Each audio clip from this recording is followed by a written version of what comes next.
یسمعون بہا ولہم اعین لا یسمعون بہا، کان بھی تمہارے ہیں سننے نہیں، آنکھیں بھی تمہاری ہیں دیکھ نہیں سکتے، قلوب لا یفقہون بہا، دل بھی رکھتے ہو، عقل و شعور رکھتے ہو، ان سے سمجھنے کا کام نہیں لیتے ہو۔ یہ ہے وہ محرومی جو ہوئی۔ تو پہلی محرومی تو یہ ہوئی کہ یہ جتنے ذرائع علم حاصل کرنے اور صحیح نتائج پہ پہنچنے کے ہیں، اپنے ہاتھوں سے تم نے خود ہی ان کو زائل کر دیا۔ مفاد پرستی اور منافقت کا تو پہلا نتیجہ یہ ہوتا ہے کہ وہ نہ صحیح بات سنتا ہے، نہ سچی بات کہتا ہے، نہ صحیح نتیجے پہ پہنچتا ہے۔ یہی محرومی کچھ کم محرومی نہیں ہے۔ اولئک کال انعام کہتا ہے کہ پہلی بات تو اس سے یہ ہے کہ انسان کی شکل و صورت تمہاری باقی رہتی ہے، تم حیوان کی سطح پہ پہنچتے ہو، بل ہم اضل، ان سے بھی بدتر سطح پہ۔ تو یہ محرومی کوئی کم محرومی تو نہیں ہے۔ اور دنیاوی خوشگواریاں جو بعد میں حاصل ہوئی تھی وہ تو الگ رہیں، یہی محرومی جو قرآن نے گنائی ہے، اس نے کہا منافقت کا پہلا اثر یہ ہوتا ہے۔ اور یہ بات کسی خاص منافق کی نہیں، آج بھی منافقت کا یہی اثر ہوتا ہے۔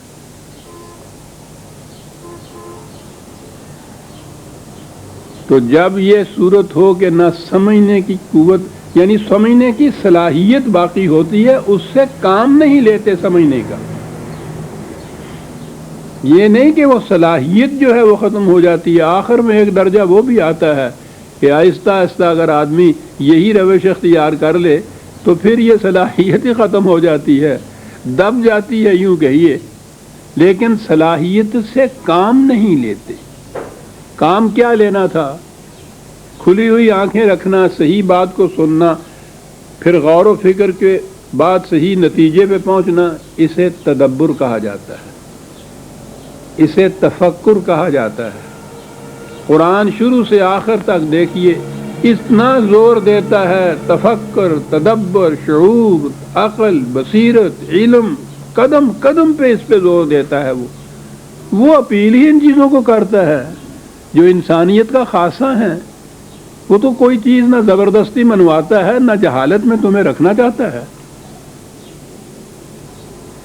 اس کو اپیل کرتا ہے۔ اب یہ یہاں دو چیزیں کہیں کہ منافقت کا نتیجہ یہ ہے کہ نہ صحیح بات تم سنتے ہو، نہ صحیح بات کہہ سکتے ہو، نہ صحیح نتیجے پہ پہنچتے ہو۔ افلا یتدبرون القرآن، دیکھیے کہاں لایا ہے قرآن تدبر، کہ اس محرومی کا پہلا نتیجہ یہ ہے کہ تدبر ہی نہیں تم کرتے۔ تو نظر یہ آیا کہ تدبر جو ہے قرآن میں یہ بڑی بنیادی خاصیت، بڑی بنیادی شرط ہے قرآن کے لیے۔ تدبر نہ کرنے کی بات تو کہی ان لوگوں کی کہ جو ان صلاحیتوں سے کام نہیں لیتے، اور منافقت جو ہے اس کو پہلے قرآن نے بطور مثال کے پیش کیا۔ یہ نفسیاتی کیفیت ہے اس کے بعد کہ تدبر کی، تفکر کی صلاحیت جو انسان اس سے کام نہیں لیتا ختم ہو جاتی ہے۔ قرآن میں تدبر کا حکم قدم قدم کیا ہے؟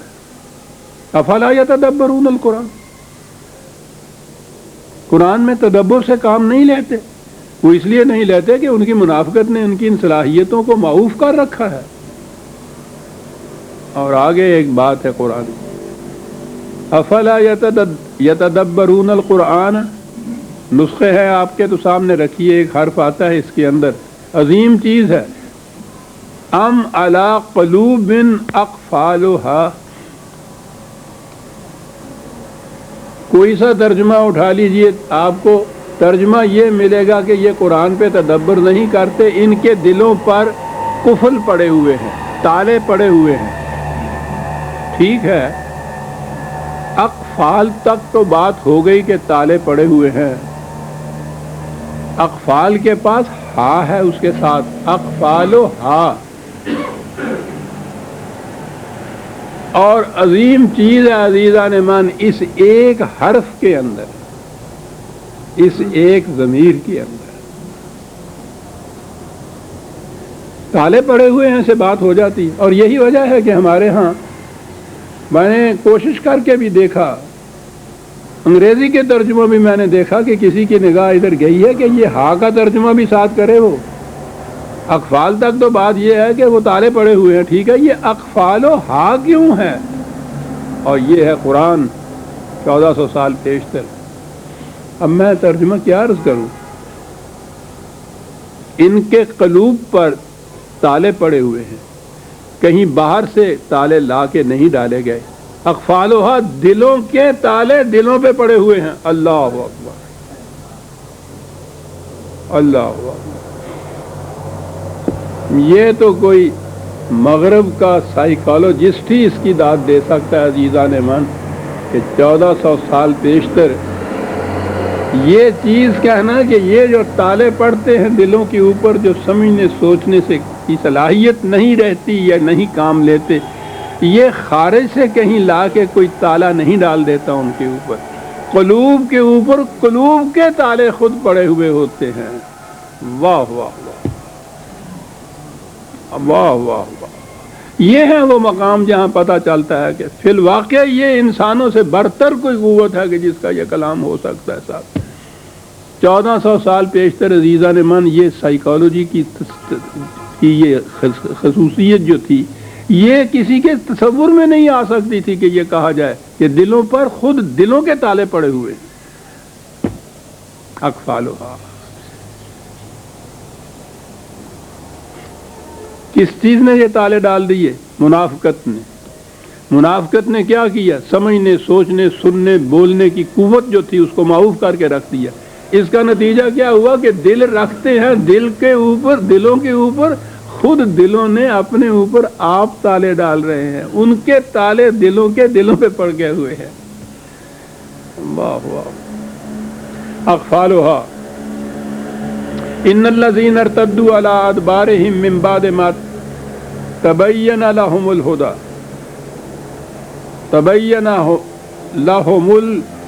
الشیطان سول لهم واملا لهم۔ بات یہ کہی تھی سب سے بڑا جرم عائد یہ کیا کہ قرآن میں تدبر نہیں کرتے، دلوں پر تالے پڑ چکے ہوئے ہیں۔ آپ کو معلوم ہے کہ آپ کے ہاں مذہب کی دنیا میں سب سے بڑا جرم قرآن میں تدبر کرنا ہے۔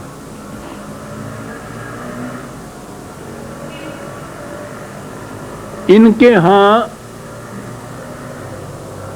جس زمانے میں پھر بہرحال ان کی قوت تھی، اقتدار تھا، یہ چڑھے ہوئے تھے، زمانہ پھر وہی لا رہا ہے ان کو، کہ ان کی کیفیت یہ تھی کہ یہ ایک اصطلاح وضع کر لیتے تھے، پھر اس کے متعلق کہتے تھے کہ یہ ارتداد ہے، مرتد ہو جاتا آدمی۔ اس کے بعد مرتد کی سزا قتل ہوتی ہے۔ قتل شریعت کی روح سے مباح ہوتا ہے، اس کے معنی یہ ہوتے ہیں کہ جس شخص کا جی چاہے اس کو قتل کر دے، یعنی اس کے متعلق صرف یہ فتویٰ دینے کی ضرورت ان کی ہوتی تھی کہ وہ مرتد ہو گیا ہے، تو جب یہ ہو جائے تو پھر جس کا جی چاہے اس کو قتل کر دے۔ یعنی عدالت کسی قتل کے مجرم کے متعلق فیصلہ دے دے کہ اس کو موت کی سزا دی جاتی ہے، تو اس پہ بھی یہ نہیں ہوتا کہ جس کا جی چاہے اس کو مار دے۔ مقتول کے وارثوں کو بھی یہ حق نہیں پہنچتا۔ عدالت نے فیصلہ دیا ہے، قانون کی روح سے فیصلہ ہے، یہ کہا گیا ہے کہ اس کو موت کی سزا دی جاتی ہے، اس کو مار دینا ہے، فیصلہ ہو چکا ہے، لیکن یہ حق کسی انسان کو نہیں پہنچتا، مقتول کے وارثوں کو بھی نہیں پہنچتا۔ وہ جو عدالت کی مشینری ہے مار دینے والی، اس کا جو نظام ہے مار دینے والا، یہ وہ کرے گا، ہر شخص نہیں کر سکتا۔ لیکن ارتداد ایسا جرم تھا کہ اس کے لیے کسی عدالت سے فیصلے کی ضرورت نہیں پڑتی۔ انہوں نے فتویٰ دیا، مرتد ہوا، مرتد کی سزا قتل ہوئی، جس کا جی چاہے قتل کر دے۔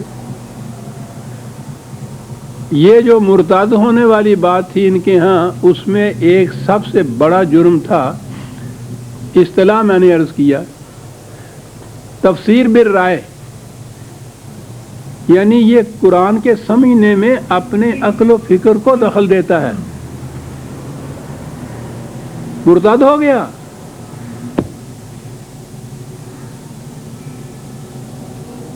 اور اس کے اوپر جتنے قتل ہوئے ہیں آپ کی تاریخ میں، چنگیز اور ہلاکو کے